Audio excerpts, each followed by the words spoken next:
नाथ संप्रदायाचे आद्यगुरू बडेबाबा श्री मच्छिंद्रनाथ, ज्यांनी माशाच्या पोटात राहून साक्षात भगवान शिवांकडून योगविद्या आत्मसात केली. बीड जिल्ह्यातील आष्टी तालुक्यातील सावरगाव मायंबा गर्भगिरीच्या डोंगरात वसलेले हे पवित्र स्थान, जिथे मच्छिंद्रनाथांनी संजीवन समाधी घेतली. 19 मार्च 2026 गुढीपाडव्याच्या शुभ मुहूर्तावर ही समाधी वर्षातून फक्त एकदाच दर्शनासाठी उघडली जाते.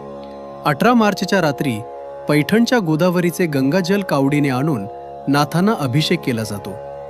अलख निरंजनचा गजर, चंदनाचा सुगंध आणि हजारो भक्तांची श्रद्धा.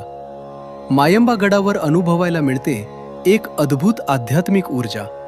मराठी नववर्षाच्या या पवित्र दिवशी नाथांच्या चरणी नतमस्तक होऊन हजारो भक्त नवीन वर्षाची सुरुवात करतात. 19 मार्च 2026 श्री क्षेत्र मायंबा यात्रेला तुम्ही येणार